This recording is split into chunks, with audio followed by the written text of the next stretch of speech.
할렐루야. 우리 예수님 사랑하는 분들만 아멘 합시다. 아멘. 우리 앞뒤 전우자와 한번 인사 나누죠. 잘 오셨습니다. 큰 은혜 받으세요. 인사하겠습니다. 잘 오셨습니다. 큰 은혜 받으세요. 잘 오셨습니다. 우리 한 번 더 인사하죠. 사랑합니다. 축복합니다. 인사하겠습니다. 사랑합니다. 축복합니다. 예, 사랑하고 축복합니다. 오늘도 주님의 큰 은혜가 함께하기를 축복합니다. 여러분, 사람은 일할 때 행복과 보람을 느낍니다. 예, 한국 교회의 큰 부흥 강사님이셨던 박장원 목사님이요, 젊을 때 이런 일화가 있었어요. 그분은 60년대, 70년대 또 50년대 부흥회를 다니셨거든요. 그때는 월요일부터 토요일까지 하셨답니다. 굉장히 길게 하죠. 그러면 간신히 교회 오면 주일에 설교 한번 하고 저녁이 되면 또 출발해서 전라도로 경상도로 가셨다는 거예요. 그러니까 그 일이 너무 피곤하니까 어느 날 이렇게 하나님 앞에 투정을 했다는 거예요. 도대체 나는 왜 이렇게 사냐. 다른 목사들은 안 그렇게 사는데 그냥 주일에 한 번 설교하고 계속 일주일을 나가 살고 너무 힘들다. 한 몇 주, 한 달 가까이를 그런 마음으로 계속 되뇌면서 살다가 어느 주일에도 이제 또 나가려고 하는 것이죠. 오늘 밤도 가야 되는구나. 그리고 이제 현관으로 가는데 현관에서 신발을 신다가 갑자기 큰 힘이 팡 자기를 치면서 한 5, 6m 이상 멀리 나가 떨어진 것입니다. 현관에서 집안 거실까지 날아가도록 맞은 거예요. 넘어져서 다치고 나서 한동안 꼼짝을 못 하시면서 그랬답니다. 이제는 안 그럴게요. 바로 회개했다는 거예요. 하나님 써주셔서 감사합니다. 여러분, 회개하고 불평 안 하고 순종하겠습니다 한 그분의 고백이 지금은 거의 100세가 다 돼 가시거든요. 후배 목사들에게 이렇게 말하는 겁니다. 일할 수 있을 때 전심을 다해. 그때가 제일이야. 난 지금 하고 싶어도 못하고 할 수만 있으면 하고 싶지만 그게 되지가 않아. 일할 수 있을 때 전심을 다해라. 참 아이러니하죠. 일해야 할 때는 하기 싫고 일할 수 없을 때는 또 그렇게 일이 하고 싶은 것이 우리의 아이러니 같습니다. 여러분, 저는 요새 좀 이해가 안 되는 사람들을 좀 많이 봅니다. 하나님께 막 쓰임받고 싶대요. 젊은 사람들도, 학생들도, 청년들도 하나님께 나는 쓰임받고 싶어요. 그래서 이렇게 말합니다. 그러면 하나님께 쓰임받고 싶으면 목회자가 돼. 그렇게 얘기를 하면 갑자기 그건 안 된대요. 아니 뭐해, 얼마나 쉽냐. 평생 대놓고 예수만 말할 수 있는 직업이 목사 말고 또 뭐가 있냐. 안 그래요? 저는 어디 가면 저 목사입니다 꼭 얘기합니다. 왜? 그래야 이제 예수 얘기를 막 할 수 있거든요. 목사입니다 해놔야 안 믿어도 그래도 목사가 기도 한번 해줄 수 있잖아요. 이게 되는 거예요. 그러니까 대놓고 하면 되는데 평생 죽으나 사나 대놓고 예수만 말할 수 있는데 예수께 쓰임받고 싶다 그러면서 그거 해보라 그러면 목사는 아닌 것 같은데요. 아마도 더 잘 쓰임받는 좋은 방법이 있나 봅니다. 부르심 받아 쓰임받는 것이 내가 원하고 내가 기대하는 어떤 멋들어진 그림 안에서 쓰임받고 싶어하는 마음이 있지는 않을까 싶습니다. 여러분, 우리 하나님 앞에 부르심 받는 그날까지 선한 일에 또 이웃과 교회 섬기는 일에 온전한 일꾼들로 쓰임받기를 원합니다. 오늘 그래서 응답하라라는 제목으로 말씀 전하는 거예요. 응답하라. 한번 따라해 보시죠. 응답하라. 우리 응답해야 되는 거예요. 몇 주 전 금요 심야기도회 때 신앙생활은 아주 단순한 거다 이야기했습니다. 하나님을 만나고 하나님과 함께 살아가는 것, 그게 신앙생활이에요. 신앙생활은 일이 아니에요. 신앙생활은 하나님을 만나고 하나님과 함께 살아가는 것입니다. 하나님을 만나는 건 복이죠. 하나님은 전지전능하신 분입니다. 전지전능하다는 것은 하나님은 생각하는 걸 다 하실 수 있다는 거예요. 모든 걸 아시고 모든 걸 계획하시고 모든 걸 해낼 수 있다. 저와 여러분은 건강하고 싶어도 내 건강 내 맘대로 안 되잖아요. 근데 하나님은 건강해야 되겠다 그러면 건강시키시는 겁니다. 하나님은 이런 세상을 만들어야 되겠다 생각하시면 그대로 만드는 거예요. 우리 같으면 이 세상 당장이라도 바꿀 수 있을 것 같이 막 얘기하지만 우리는 능력이 없어서 안 되거든요. 근데 하나님은 이 세상 바꿔야 되겠다 그러면 하루아침에 홍수를 내려서라도 싹 쓸어버릴 수 있는 전능하신 하나님이십니다. 계획대로, 생각대로 하실 수 있는 하나님, 그 하나님을 만나는 것이 신앙생활이다. 또 신앙생활은 하나님은 무소부재하십니다. 어느 곳 어느 자리에도 안 계신 곳이 없어요. 모든 곳에 계시는 하나님을 만나는 거예요. 그러니까 이것을 조금 넓히면 그냥 이 장소에도 계시지만 우리가 하는 일 속에도 계시고 우리의 만남 속에도 계시고, 하나님은 모든 곳에 계시기 때문에 우리의 일로도 하나님을 만날 수 있는 거예요. 그 하나님을 만나는 것을 신앙생활이라고 생각한다면 하나님이 우리에게 맡기시는 일이나 사역은 완전히 개념이 달라지는 것이죠. 아, 일은 하나님을 만나는 통로가 되겠구나. 사역은 하나님을 경험하는 최고의 길이 되겠구나. 그러니까 이 눈이 안 떠지고 영적인 이 믿음이 생기지 않으면 일이 다 짐이 돼버리는 것입니다.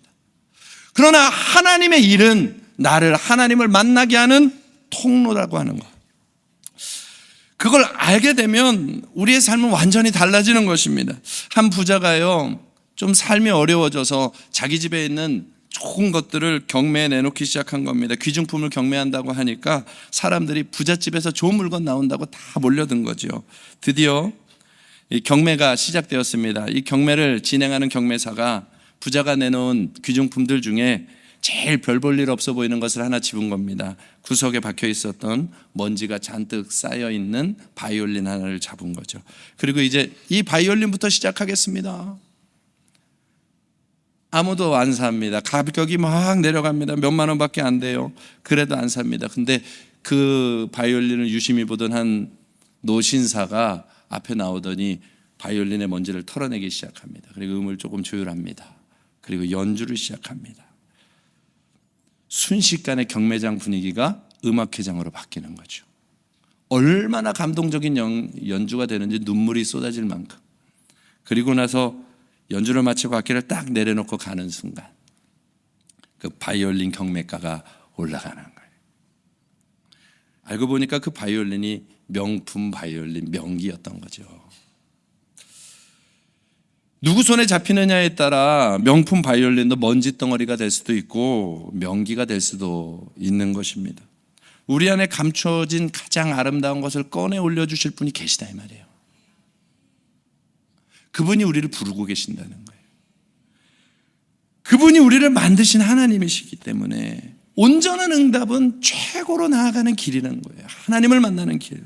나이 40세에 사람 죽이고 도망자가 되어서 미디안의 광야 양치기로 지내고 40년 보낸 80세 노인 모세, 이제 죽음만 기다리고 곧 이제 자기의 생명이 끝나가는 그 노년의 모습에 있는 모세. 애굽에서는 왕자의 영광을 가지고 있었죠. 그러나 그것은 다 사라지고 이제는 초라한 노인의 모습으로 남아있는 모세. 마치 먼지만 잔뜩 쌓여있는 그 바이올린처럼 그렇게 마지막 순간을 기다리고 있는 모세에게 신기한 광경 하나가 벌어집니다.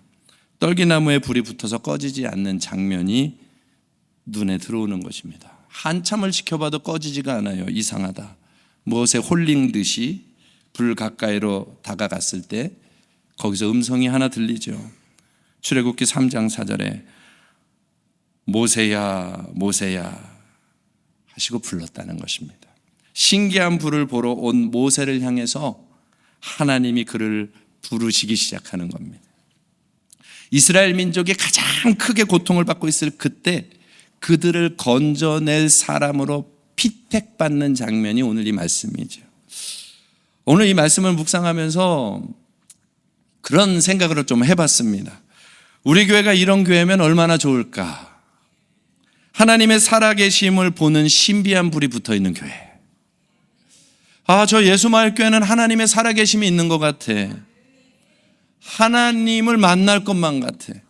아, 저 교회, 저 공동체, 저 모습, 저 사람들 있는 곳에는 뭔가 특별한 게 있는 것 같아.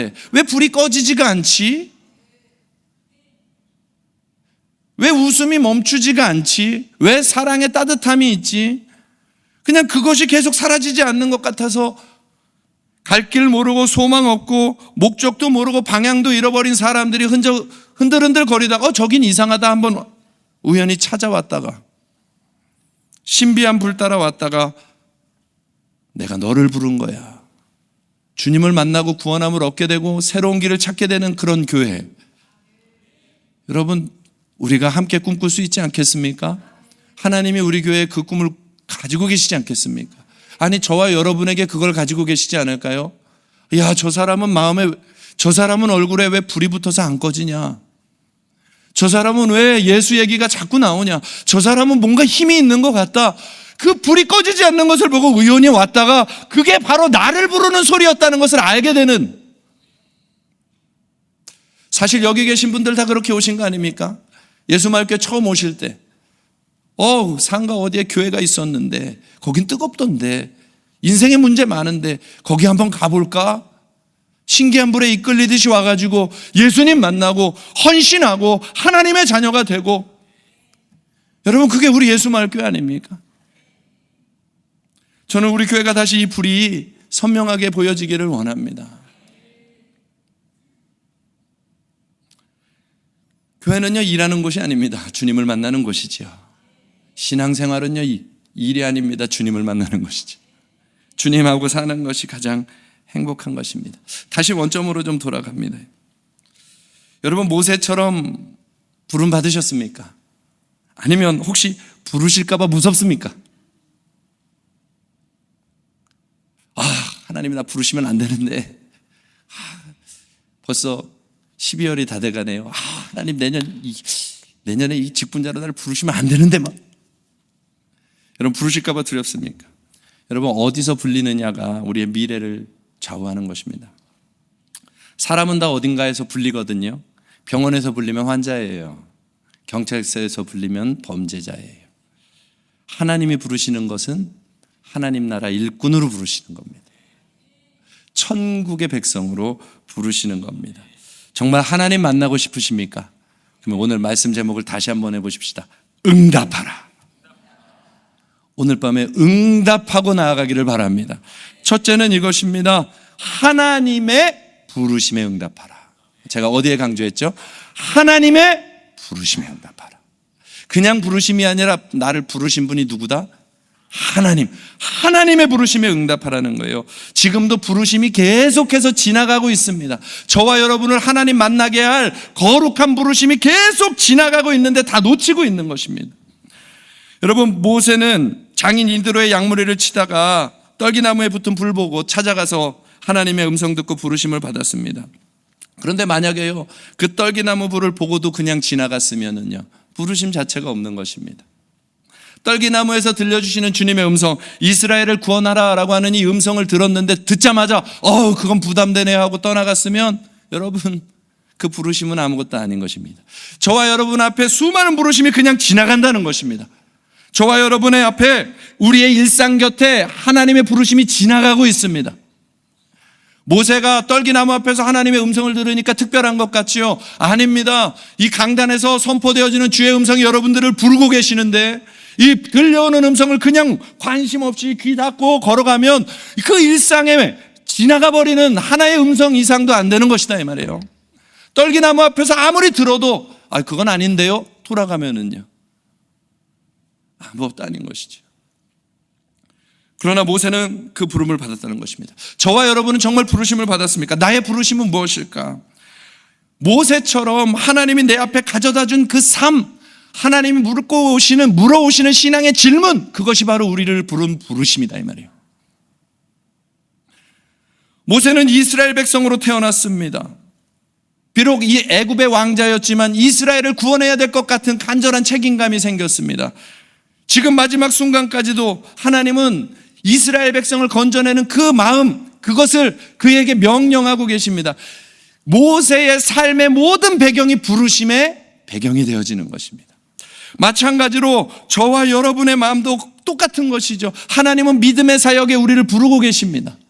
가깝게는 그렇고요, 조금 멀게는요, 감당 못할 것 같은 사람, 감당 못할 것 같은 문제, 감당 못할 것 같은 환경, 우리 앞에 주어지는 그 모든 것들, 그러나 그것을 하나님이 내 앞에 가져다 놓으셨다면 그것을 넘어가게 할 하나님의 부르심이다 이 말이에요.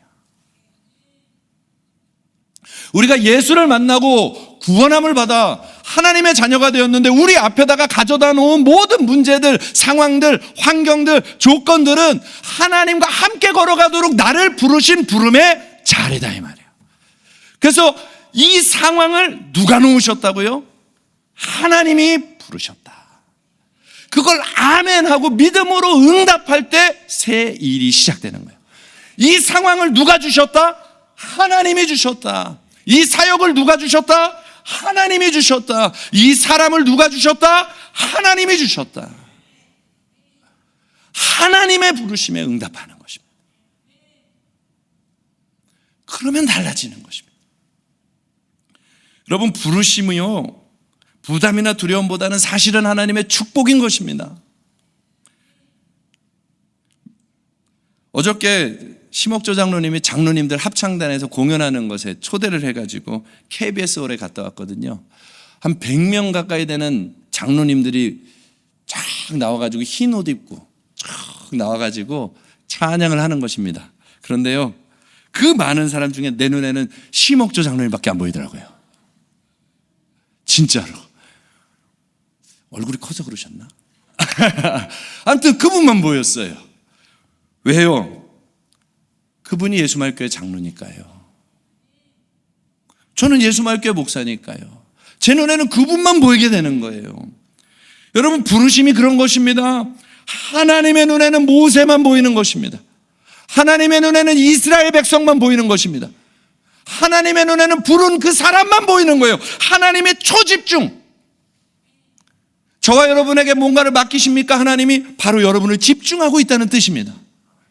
여러분에게 하나님을 보여주고 싶어 하시는 겁니다. 하나님이 동역하고 싶어 하시는 겁니다. 하나님의 능력으로 하나님이 어떠한 분인지를 알려주고 싶으신 하나님의 계획이 거기 있는 거예요. 하나님의 말씀에 응답하면 그것이 바로 능력이 되는 것입니다. 물론 부르심에는 기본적으로 우리의 감정이 부담과 두려움이 따라와요. 이거 한번 해봐. 하나님이 딱 불러서 이거 한번 해봐. 박태모, 너 이제 광주에서 올라와서 서울로 가봐. 불안과 두려움이 따라오는 건 지극히 정상적인 반응입니다. 모세도 그랬어요. 출애굽기 3장 11절에 모세가 하나님께 아뢰되 내가 누구이기에 바로에게 가며 애굽에서 인도하겠습니까? 불안에 떨려하는 모습, 엄청난 사명이었기에 불안하고 두려운 고백을 먼저 하게 되죠. 그런데 여러분 꼭 기억하세요. 부담된다고 피하는 것은 지혜가 아닙니다. 도망치는 것은 현명한 것이 아닙니다. 하나님의 부르심, 어떤 하나님이 맡겨주시는 일들, 아니면 내 삶에 맞이하는 그 모든 것들이 어렵다고, 힘들다고, 부담된다고 옆으로 피하는 것은 절대 지혜가 아닙니다. 그것은 하나님을 경험할 기회를 내려놓는 것입니다. 모세가 불안해하는 것이죠. 내가 어떻게 합니까? 그때 출애굽기 3장 12절에 이렇게 말씀하십니다. 같이 한번 읽어볼까요? 시작. 하나님이 이르시되 내가 반드시 너와 함께 있으리라. 내가 그 백성을 애굽에서 인도하여 낸 후에 너희가 이 산에서 하나님을 섬기리니 이것이 내가 너를 보낸 증거니라. 하나님 별말하지 않으십니다. 딱 이렇게 말합니다. 내가 반드시 너와 함께 있으리라.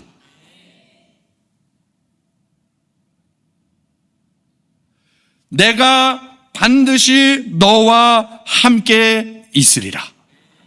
하나님의 응답은 하나님, 부르신 하나님이 함께 하겠다고. 여기 예수 그리스도를, 주의 부르심을 받아 예수를 그리스도로 영접하여 구원받은 하나님의 자녀들이 되셨죠. 어려운 일 만났습니까? 주님이 오늘 똑같이 얘기하십니다. 내가 반드시 너와 함께 있으리라. 응답하는 것이 제일 중요한 것입니다. 주님께 응답하면 반드시 너와 함께한다. 모세가요 주님과 대화하잖아요. 하나님 나 못 가요. 가라. 못 가요. 가라. 난 이 모세도 참 대단한 것 같아요. 하나님하고 이 정도 얘기하고 안 갈 사람이 없는데 우리는 몇 번 대화해 보셨어요? 모세는 계속 얘기해도 나는 아니에요. 계속 얘기하는. 그러니 하나님이 모세에게 지팡이를 보여주시면서까지 던져봐. 손 넣어봐. 증거를 막 보여주시잖아요. 야, 눈에 안 보여서 그러냐? 그러면 내가 지팡이로 증거 보여줄 테니까 내가 살아서 함께 한다는 증거를, 이 지팡이를 가지고 이제는 어디를 가든지 뻗으면서 기적을 행하며 인도해봐라. 그래도 못 간다고 난리예요. 딱 우리와 똑같은 거예요. 저는 지금 성경 얘기를 하는 게 아니라 저와 여러분 얘기하는 거예요. 하나님이 야, 우리 함께 넘어가 보자. 아유, 못 가요, 못 가.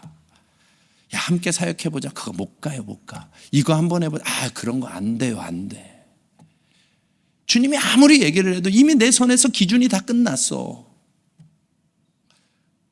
모세가 얘기하잖아요. 지팡이를 보고도, 손을 다 보고도 못 간다는 거예요. 그리고 이렇게 말합니다. 자기 자신 80세 노인인 자기를 너무 잘 알아요. 출애굽기 4장 10절에 모세가 여호와께 아뢰되 오 주여, 나는 본래 말을 잘하지 못하는 자입니다. 주가 명령하신 후에도 역시 그러합니다. 아마 말 더듬이었던 것 같아요. 왜? 하나님, 저 말 까먹었는데요. 야, 너 가. 보세요. 이 말 들었는데도 이거 말 안 나오는데요. 이게 딱 그 얘기죠. 주의 종에게 명령하신 후에도 여전히 입이 뻣뻣하네요. 이런 입으로 어디 가서 말하겠습니까? 못 갑니다. 그랬더니 하나님이 이렇게 말합니다. 출애굽기 4장 11절에서 15절. 여호와께서 이르시되 누가 사람 입지었냐? 누가 말 못하는 자나 못 듣는 자나 눈 밝은 자나 맹인이 되게 하였느냐? 나 여호와가 아니냐? 이제 가라. 내가 너의 입과 함께 있어서 할 말을 가르치리라. 모세가 이르되 오 주여, 보낼 만한 자를 보내소서. 똑같이. 그랬더니 하나님이 화내시죠. 모세를 향하여 노하여 이르시되 레위 사람 내 형 아론이 있지 아니하냐? 그가 말 잘하는 것을 내가 아노라. 그가 너를 만나러 나오나니 그가 너를 볼 때에 그의 마음에 기쁨이 있을 것이라. 너는 그에게 말하고 그의 입에 함께 있어서 너희들이 행할 일을 가르치리라. 하나님이 약속하시는 거예요. 주님의 대답은 똑같아요. 노하셨다 그러니까 혼내시는 것 같죠? 맞아요, 혼내시는 거예요. 근데 이렇게 혼내는 겁니다. 내가 부른 건 너야. 내가 부른 건 너야. 내가 이 시대에 부른 건 예수 마을교회야. 우리 교회만 불렀다는 게 아니라 여기 계신 여러분들을 주님은 똑같은 눈으로 보신다 이 말이에요. 이 시대에 너의 가정에 내가 부른 사람은 너야. 모든 핑계를 다 대도 주님은 그렇게 말씀하시는 거야. 너야, 너. 너 안 간다고? 그러면 내가 능력도 줄게, 사람도 붙여줄게, 지혜도 줄게, 상황도 만들어줄게, 아론 붙여줄게.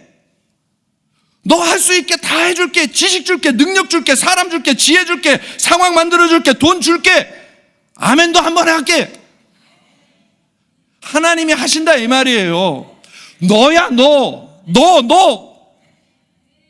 그거에 아멘 하면 하나님이 다 하시겠다는 거예요. 너가 부족하면 사람을 줄게. 너가 지혜가 부족하면 지혜를 줄게. 돈이 부족하면 돈을 줄게. 응답만 해라, 응답만.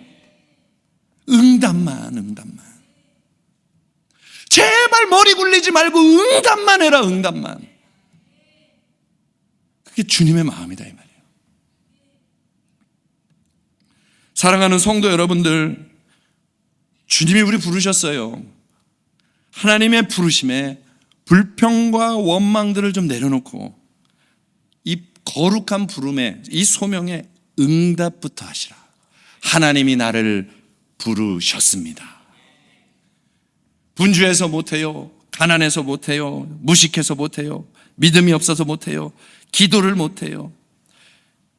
여러분, 누구 불렀다고요? 너야, 너. 기도 못해? 기도 못하는 너를 불렀어. 여러분 진짜 기도 못하십니까? 기도 못하는 사람이 어디 있어요? 우리 집 아들은 저한테 아주 미사하고 하나도 안 쓰고 그럼 돈 주는데. 그게 기도지. 하나님 앞에 일을 맡김 받았다면, 무엇인가 우리 가정이든 자녀든 무엇인가 하나님이 나에게 맡겨놓으셔서 부르셨다면 무슨 미사 여구가 필요합니까? 하나님 살려주세요. 하나님 구원하게 해주세요. 하나님 일으켜주세요. 하나님이 하실 수 있습니다. 그냥 하나님을 찾는 것이지, 그게 기도죠. 할 말 없으면 그걸 밤새 하면 되는 것이죠. 2시까지 시간도 줄었는데 밤새 기도하는 거죠. 그러면 주님이 하십니다. 여러분, 우리 기도 응답받고 있어요.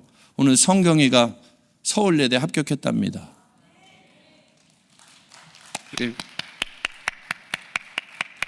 다 듣고 해야 되는 150대 1을 통과해서 합격한 거예요. 그냥이 아니라 150대 1이에요. 우리 중보기도 할 때 2시까지 기도하는 그 기도에 우리 아이들 이름이 다 들어가서 계속 기도하고 있어요. 하나님은요, 불가능을 가능케 하시는 능력의 하나님이십니다. 기도 못하는 게 어디 있어요? 이름만 불러도 돼요. 여러분, 하나님 살아계셔요. 하나님이 우리를 부르신 거예요. 그 부름에 응답하라 이 말이에요. 응답하면 새 일이 준비돼요. 감리교회 창시자였던 웨슬레가 이 옥스퍼드 대학교 시절에 신성구락부 홀리클럽이라는 것을 만들었어요. 1729년에 자기 동생 찰스 웨슬리랑 2명의 친구들을 같이 해가지고 4명이서 홀리클럽이라는 것을 만들었습니다. 그런데 거기서는 신앙의 경건서적과 신학서적을 저녁에 함께 모여서 읽는 책 독서 모임으로 시작한 거예요. 우리 영성을 좀 키워보자 하면서 독서 모임으로 시작했는데 우연히 어느 날 한 학생을 만납니다. 그런데 이 학생이 사형을 앞둔 사형수를 만나서 복음을 전했다는 이야기를 듣게 되는 거예요. 그리고 나서 이건 하나님의 마음에 선한 사역이다, 좀 불편할지라도 그러면 우리도 한번 해봐야 되겠다 하고 그 일들을 일주일에 1번씩 2번씩 정기적으로 하기로 그 하나님의 선한 생각에 응답하여서 그 일들을 시작하게 됩니다. 그 홀리클럽이 되어지는 그동안에요. 그런데 문제는 우리가 잘 아는 것처럼 웨슬리가 믿음이 늘 흔들거렸잖아요. 근데 나중에 되어서 모라비안 교도들에게 큰 도전을 받고 결국에는 영향을 받아서 마음의 중생의 체험을 하고 성령의 체험을 하고 회심의 체험을 하고 변화되어지죠. 근데 그 다음부터는 이 모라비안 교도들에게 배울 것은 다 배웠어요. 좋은 것들, 공동체라든지 모든 걸 배웠는데 한 가지만큼은 딱 떨어지기 시작합니다. 그게 뭐냐 하면 모라비안 교도들은 정적주의라고 해서 마음 안에 있는 확신, 믿음, 그것을 계속 점검하며 자기 마음 안으로만 집중하는 그런 양태의 신앙생활을 하는 것이죠. 근데 웨슬리가 주님을 만났을 때는 그건 아니라는 거예요. 예수 믿음은 마음의 영역만이 아니라 따라가는 것까지다. 거룩은 예수의 능력을 따라, 그게 어디서부터 시작되는 것이냐? 바로 이 홀리클럽 할 때부터 사회 참여적인 일들, 구제와 이 모든 것들에 마음이 준비되어져 있던 것이 복음을 만나고 모든 게 해석이 되고 나니까 이제는 폭발적으로 사회까지 변화시키는 능력의 부흥운동으로 바뀌어지기 시작하는 거예요. 준비가 되는 것이죠. 저와 여러분, 오늘 앞에 지나가는 수많은 감동들이요, 오늘은 작아 보이는데 그것에 응답하면 하나님의 크고 놀라운 일들이 일어나게 되는 것입니다. 저희는요, 그런 꿈이 있습니다. 우리 예수마을교회가 믿음의 실험실이 되는 꿈이 있어요. 믿음의 실험실이라는 말이 뭐냐 하면은요, 하나님의 뜻대로 살아봤더니 응답되었더라.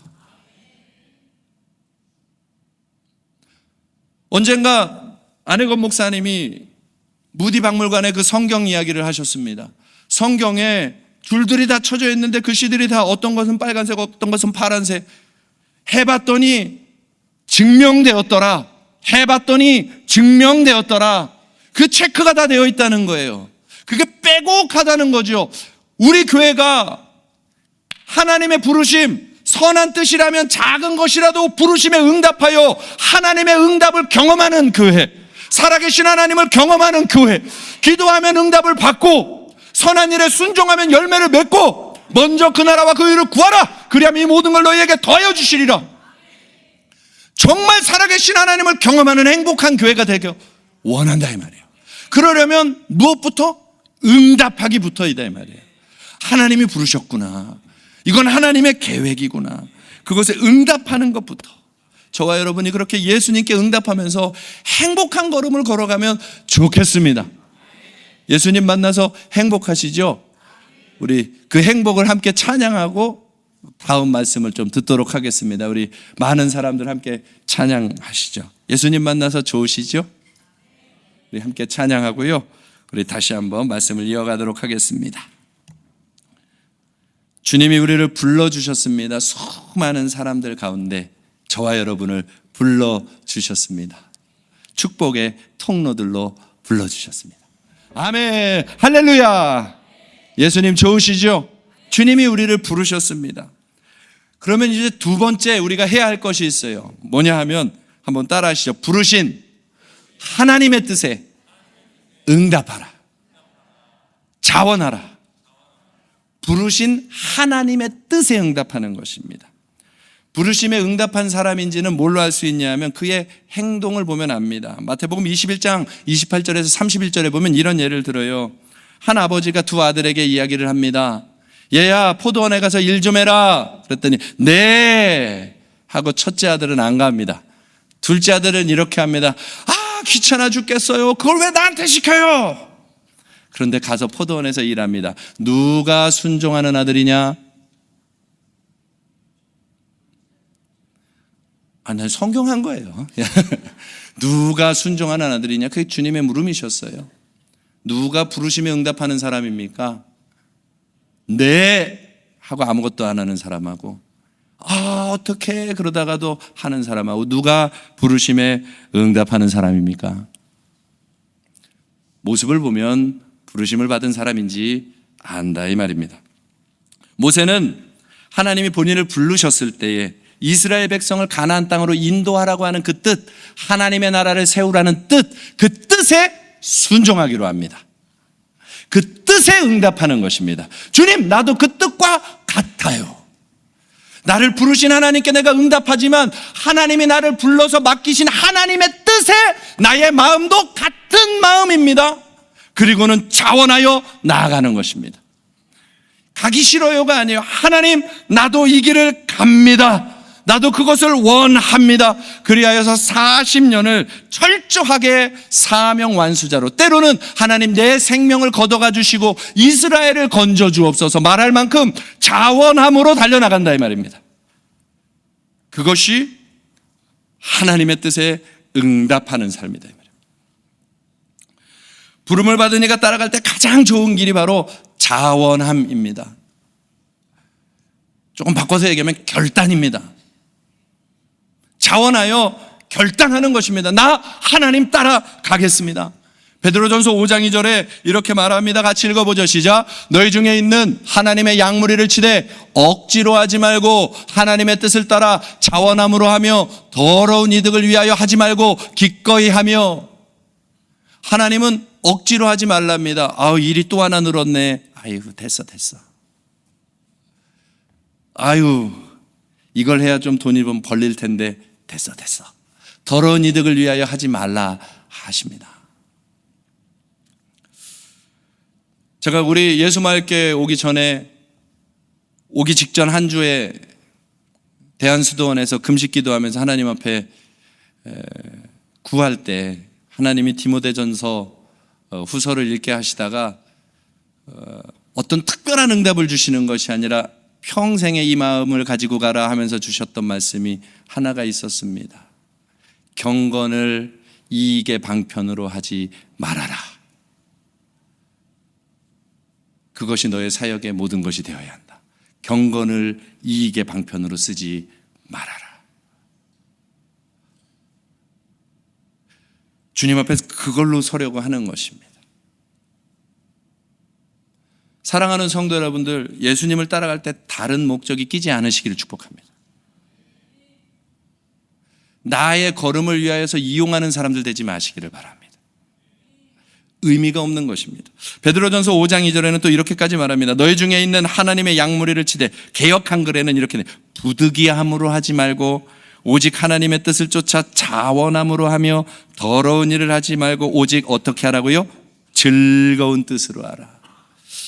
자, 한번 물어볼게요. 즐거운 뜻으로 하고 계십니까? 예, 대답이 들어가도 괜찮아요. 부득이함으로 따라가면 자기도 교회도 다 안타깝다는 거예요, 사실은. 혹시 억지로나 가족에 의해 교회 나오고 직분을 맡아 수고하고 불평하는 이들이 있습니까? 걱정 마세요. 두고 보세요. 하나님은 어떤 분이시냐? 모세처럼 능력 주셔가지고 자원함으로 평생을 몸바쳐 헌신하는 사람으로 만들어내시는 하나님이십니다. 반드시 그렇게 하십니다. 이미 빠져나갈 곳이 없다 이 말이에요.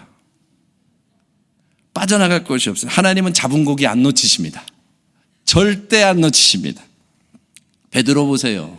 빠져나가려고 금을 들고 갔더니 거기까지 쫓아가서 불러내시잖아요. 얼마나 완벽하게 잡아내시냐 하면요, 심지어는 이 사람 돌이키게 하려고 옷까지 벗어 제끼고 사람 바꿔내시는 하나님이십니다. 예수님이 옷 벗어서 사람 바꿔내신 장면 아세요? 예수님이 옷을 훌떡 벗으시면서 사람을 바꿔내신 장면이 있다니까요. 모르세요? 도마야, 옆구리 창자국 넣어봐라. 도저히 못 믿겠다 그러니까. 여러분, 예수님 발가벗겨져서 창에 찔리셨거든요. 옷에 구멍이 나 있지 않아요. 그러니까 세마포 옷을 벗어야 보일 거 아니겠어요. 세상에 옷을 벗어서라도 여러분 예수 믿게 하신다 이 말이에요. 절대 포기하지 않으신다. 난 이렇게 말하면 엄청 웃을 줄 알았는데 괜찮아요. 한 번 잡으면 절대 놓치지 않으시는 주님이시다. 지금은 좀 답답하고 힘들게 가는 것 같아도 그 걸음이 주님의 부르심에 응답하는 걸음이면 하나님은 반드시 능력을 주시고 자원하게 하시며 기쁨을 알게 하시고 하나님을 경험케 하시며 하나님이 우리를 이끌어 주신다. 그러니까 좋은 말 할 때 순종하시라 이 말이에요. 어차피 할 거. 살인자였면서 도망자였던 유영철이 도피 생활하다가 잡혀서 이렇게 얘기했대잖아요. 아, 이제 편안하게 잠 좀 잘 수 있겠다. 그냥 하나님 뜻에 순종한 예수님도 우리도 그래야 덜 피곤한 거예요. 예수님 여러분 잡으러 다니라고 너무 피곤하십니다. 주님 앞에 자기를 탁 그냥 내려놓으시라 이 말이에요. 주님, 나도 하나님 뜻에 동의합니다. 이거 손해라는 것도 아닌데 왜 이렇게 뒤로 가요? 하나님 뜻에 나도 동의합니다. 그리고 주님과 함께 걸어가는 것이죠. 다윗의 가장 큰 소원이 뭡니까? 시편 51편 12절에 구원의 즐거움을 내게 회복시켜 주시고 자원하는 심령을 주사 나를 모아소서 붙드소서. 저는 이 기도를 하겠어요. 주여, 내 믿음을 지켜주시려면 나를 자원하는 심령을 주옵소서. 자원하는 심령을 주옵소서. 그게 우리를 붙드시는 능력이다 이 말입니다. 저는 이번 부흥회 때 참 큰 은혜를 받았습니다. 다윗과 같은 사람이 있더라고요. 다윗이 이렇게 말하잖아요. 골리앗 앞에서도 제가 하겠습니다. 성전 지을 때도 제가 하겠습니다. 이번 부흥회 때 우리 이영주 디렉터님이 제가 하겠습니다. 뭐 그 대답 때문인지 모르겠는데 부흥회 지나고 나서 며칠 만에 바로 전화를 하셨더라고요. 그리고 이거 하나님 앞고 성도들 앞에서 약속한 것이니까 꼭 지켜야 됩니다. 작년 신방 다닐 때 보니까 코트가 하나 없더라고요. 그거 꼭 해드리겠습니다 해서 코트를 사주신다고. 그리고는 밥 먹자고 해서 남대문에 갔더니 이제는 구두를 해야 된다고 구두를 해주십니다. 민망해서 몸둘 바를 모르겠더라고요. 근데 며칠 있다가 택배가 집에 하나가 왔어요. 그래서 무슨 택배인가 했더니 디렉터님한테 이제 카톡이 하나가 온 거죠. 목사님, 지난 부흥회 때 머리부터 발끝까지였습니다. 탈모 샴푸 보냈으니 머리털 나실 때까지 쓰시라. 속전속결로 끝내버리셨는데 여튼 이왕 할 거면 빠르게 하나님 앞에 제가 하겠습니다. 여러분 그 응답들이요, 그냥 저는 감동이 되더라고요. 자원함으로 하나님 앞에 나아가면 기쁨도, 움직이게 하는 능력도, 즐거움도, 심지어는 주의 종의 마음에 새 힘도 주시더라. 사랑하는 성도 여러분들, 우리 주님 앞에 주님의 뜻에 자원함으로 나가는 겁니다. 주님 우리에게 모든 것 쏟아 주셨습니다. 우리는 다 받고 주님 앞에 나가는 일에 뭘 그렇게 두려워하겠습니까? 자원함으로. 한번 따라하시죠. 제가 하겠습니다. 내가 뭐 하라 그러면 놀랄까봐 내가 얘기를 안 할 테니까 일단 무슨 일이든지 제가 하겠습니다 하고 가는 겁니다. 바울이 디모데에게도 이런 권면을 해요. 디모데후서 2장 15절에 자신을 하나님 앞에 드리기를 힘쓰라. 하나님 뜻에 순종하는 것이 가장 복입니다. 그것은 하나님이 우리를 가장 복된, 하나님을 경험하게 하는 최고의 길로 부르시는 것입니다. 마지막 세 번째로는 한번 또 따라하시죠. 참된 일을 행함으로 응답하라. 참된 일을 하셔야 됩니다. 응답하되 내 맘대로 하지 말고 참된 일을 해야 바른 응답이 되는 것입니다. 그럼 참된 응답이 뭘까요? 지금 세상을 보면 딱 보이는 거예요. 일의 목적이 자기를 위하여 달려가는 모든 일 때문에 우리가 이렇게 힘들지 않습니까? 겉으로는 국민을 위하고, 겉으로는 사람을 위하고, 겉으로는 내 밑에 있는 학생을 위한다고 하지만 그 모든 것의 목적이 결국에는 자기로 채워져 있는, 성공의 목적도 자기, 세상을 살아가는 목적도 자기. 지금 세상을 보면서도 우리 자신을 좀 들여다봐야죠. 신앙생활의 목적도 나 자기, 예수님의 이름을 부르는 것도 나 자신. 그 목적은 참된 일이 아니다 이 말입니다.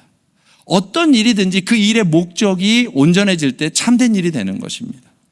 인간의 4대 신성, 거룩성이라는 것이 있어요. 거룩함과 절대적인 가치가 깃들여져 있는 것이 인간에겐 4가지가 있다는 것입니다. 하나는 이 창조 원리에서 나오는 건데, 하나는 자연의 신성이 있는 것입니다. 자연은 창세기 1장 31절처럼 하나님이 지으신 그 모든 것을 보시니 심히 좋았더라. 하나님의 창조 섭리가 다 들어있는 가장 거룩한 것, 하나님의 거룩성이 들어있다는 것입니다. 또 하나는 부부의 신성입니다. 창세기 2장 24절에는 남자가 부모를 떠나 그 아내와 합하여 둘이 한 몸을 이룰지니라. 이 결혼, 부부는 남자와 여자가 하나가 되어 한 몸이 되어 성삼위 하나님의 완전한 연합과 사랑과 그 거리낌 없는 것을 이 땅에서 경험하게 하는 유일한 것. 그래서 거룩한 것입니다. 가정을 소중히 여기십시오. 이 세상의 거짓 가르침에 속지 마십시오. 남자와 여자가 하나가 되어 한 몸을 이루어 하나님의 나라를 세워가는 것입니다. 부부의 신성. 하나는 제가 좀 순서를 바꿨으면, 또 하나는 종교의 신성입니다. 릴리전, 이 어원은 릴리기오라고 하는 라틴어에서 온 것인데 다시 연결하다라고 하는 뜻입니다. 종교가 신성하다는 것입니다. 다시 말하면 절대자인 하나님에게서 떠난 우리 인생이 하나님과 다시 만나게 해주는 신앙은 거룩한 것이다 라고 얘기하는 겁니다. 마지막 하나가 일의 거룩성입니다. 일의 거룩성. 창세기 2장 15절에 보면 창조한 세계에 하나님이 일을 두신 거예요. 여호와 하나님이 그 사람을 이끌어 에덴 동산에 두어 그것을 경작하며 지키게 하셨다. 노동은 우리 사람이 타락하기 이전부터 창조적 사명으로 우리에게 주신 일이다 이 말이에요. 그러면 이걸로 뭐 하느냐? 하나님과 함께 동역하고, 하나님과 함께 교제하고, 하나님을 만나며, 하나님을 높이며. 그러니까 에덴 동산에서 일은 하나님을 경험하고 동역하고 주님과 대화하는 모든 통로가 되는 신성한 것이었다 이 말이에요. 그러나 우리가 범죄하고 난 이후부터는 노동이 고통이 된 것입니다. 근데 이제 오늘 모세는 그 일이 고통이 아니라 거룩한 일로 바뀌어졌다 이 말이에요. 모세는 이스라엘 백성을 이끌어가는 일에 자기의 유익을 구하지 않더라고요. 모세는 이 일을 잘 되게 해달라고 애걸복걸하지 아니하고 자기의 이름을 나게 해달라고 애쓰지 아니하더라고요.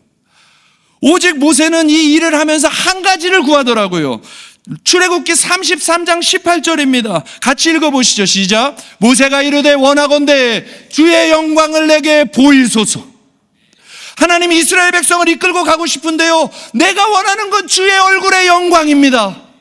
하나님을 보기 원하고 우리를 구원했다고 하시는 하나님의 영광을 보기 원합니다. 저 영광을 보기 원한다, 이것이 당신의 얼굴을 내게 보여주소서라고 하는 뜻이거든요. 하나님, 나는 하나님 보기를 원해요. 모세는 이스라엘 백성을 애굽으로 가나안으로 끌고 가는 것 같지만 사실은 하나님의 얼굴을 보기 위한 일을 하는 것이다 이 말이에요. 참된 일이다 이 말이에요. 하나님을 알고 싶어 한다 이 말이에요. 주님과 같이 가고 싶어 한다 이 말이에요. 적당히 이 사람들을 끌어다가 자기의 배를 불리고 유명세를 타고 좋은 옷을 입고 멋진 것을 매며 주변에게 자기를 떵떵거리려고 하는 것이 아니라 하나님의 영광을 보고 싶습니다. 하나님이 이들을 사랑하는 것처럼 이들이 하나님의 백성이 되는 모습을 보고 싶습니다. 그게 주님의 꿈, 모세의 꿈, 참된 일, 에덴의 거룩한 일의 사역이다 이 말이죠. 우리 예수마을교회를 이 일로 부르고 계시는 거예요.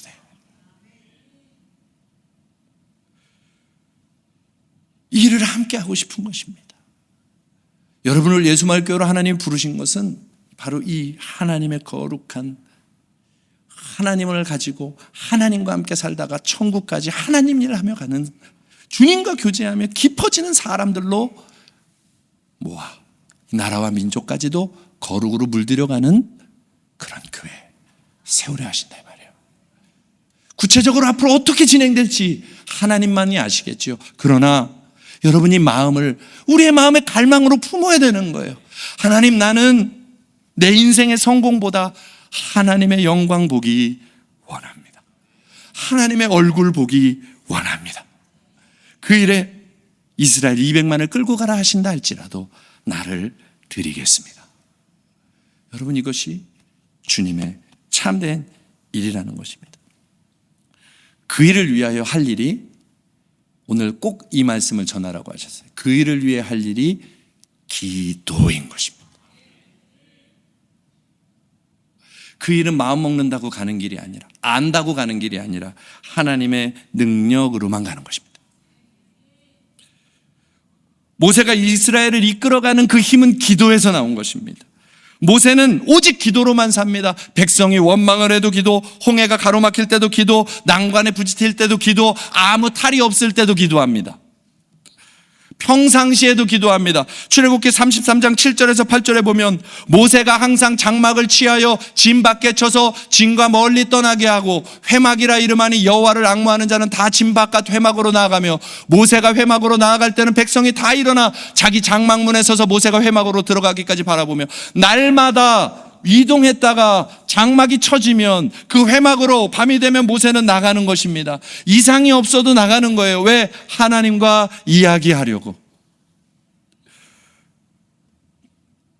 아는 대로 살아갈 수 있는 것이 아닙니다. 여러분, 이스라엘 백성은요, 가나안 땅까지 가는 길이 참 쉽습니다. 저와 여러분도 가나안 땅까지 가는 거 참 쉽습니다. 하나님이 약속을 주셨거든요. 구름 기둥만 따라가면 돼. 얼마나 쉽습니까?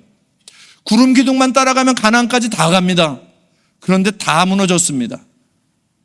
왜요? 알아서 가는 길이 아니다 이 말입니다. 깨달았다고 가는 길이 아니다 이 말입니다. 뭘로 가느냐? 모세는 구름 기둥 따라갔다가 회막으로 들어가서, 하나님, 오늘도 주님이 인도하셨습니다. 내일도 인도함을 따라갈 수 있도록 힘을 주옵소서, 건강을 주옵소서, 의지력을 주옵소서, 흔들리지 않게 하옵소서. 항상 하나님을 따라가는 것입니다.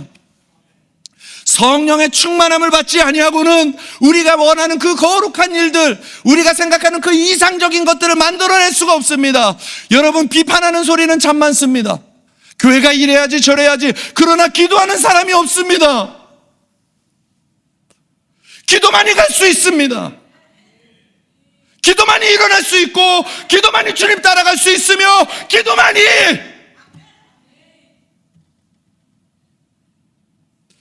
거짓말은 말하지 말고 기도하자고요.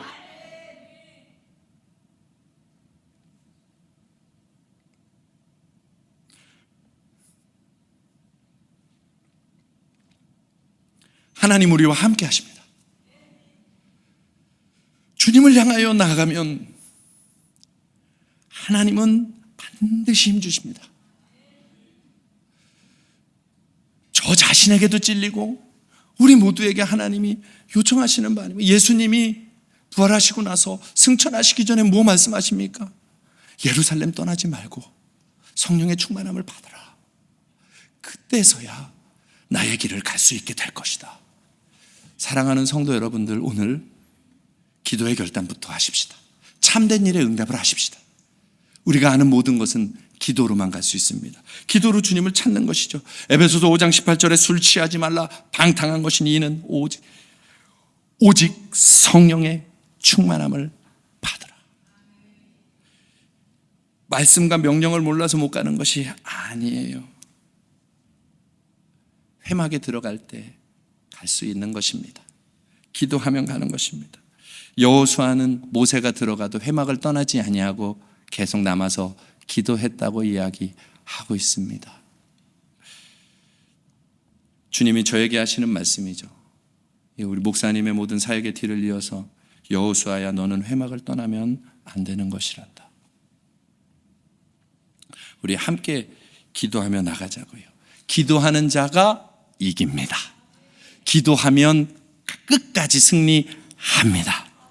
한 사람 이야기만 하고 말씀을 마치려고 합니다. 우리가 잘 아는 한 사람인데요. 영국과 프랑스가 14세기, 15세기 100년에 걸쳐 전쟁을 할 때에 영국이 프랑스의 땅을 점령하고 프랑스는 패전 위기에 놓이게 됩니다.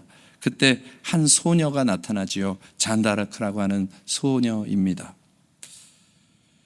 사실 이 사람이 전쟁터를 누비면서 프랑스를 구출해내는 놀라운 영웅이 되었지만 잔다르크는 처음 13세 때 돔렘이라고 하는 마을 농가 출신의 사람인데요. 13세 그 어린 소녀 때에 정원에서 일을 하다가 빛과 함께 들려오는 하나님의 목소리를 듣게 됩니다. 그리고 프랑스를 구하라, 샤를 왕세자를 도와라, 그 음성을 듣게 됩니다.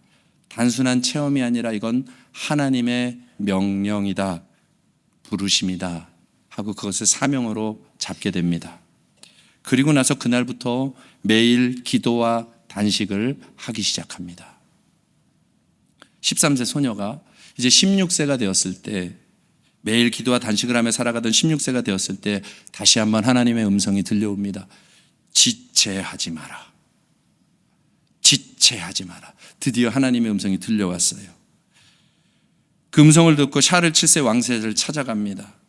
나 그동안 이런 일이 있어 왔고 하나님이 나를 이렇게 만나 주셨기 때문에 이제 이 일을 해야 되겠습니다. 모두 다 비웃지만 워낙 길이 없기 때문에 왕세자도 마치 사울왕이 골리앗을 의지해 보는 것처럼, 그래 너 그 말대로 한번 해봐.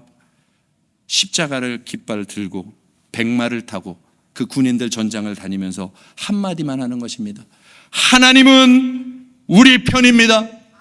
하나님은 우리 편입니다. 하나님이 우리를 돕습니다. 다니기 시작할 때 9일 만에 영국에게 빼앗겼던 오를레앙이라고 하는 마을을, 그 성읍을 다 건져내고 전세가 그때부터 바뀌어서 프랑스가 승리하며 전쟁이 끝나고 프랑스가 지켜지게 되는 것입니다. 19세에 영국군에게 잡혀서 죽을 때에는 예수만 외치다가 죽었다는 거예요. 그녀의 그 기도들, 부르심, 단순한 애국심이 아니라 하나님의 부르심에 기도함으로 응답하니 모세가 나라를 구하듯 그 작은 여인도 한 나라를 구하는 영웅이 되더라. 저와 여러분, 하나님이 지금 그 일로 부르고 계시는 겁니다. 저마다의 모습이 다르고 모양이 다르고 각자에게 주어진 환경과 부르심은 다르지만 분명한 것은 기도하며 그 부르심에 내가 응답하겠습니다. 이 부르심의 목적은 오직 하나님 때문입니다. 그러면 주님 앞에 참되게 기도하며 나아갈 때 하나님은 우리에게 하나님의 능력과 은혜를 맛보게 하여 주실 것입니다. 우리 그 주님 앞에 소명 확인하고 하나님 뜻에 자원하여 기도로 응답하며 나아가는 저와 여러분 되기를 축복합니다. 우리 같이 한번 찬양하면서 준비한 예물 드리고 결단 기도를 한번 하자. 우리 기도하자. 우리 마음 아파요. 한번 함께 뜨겁게 찬양하고 기도할까요?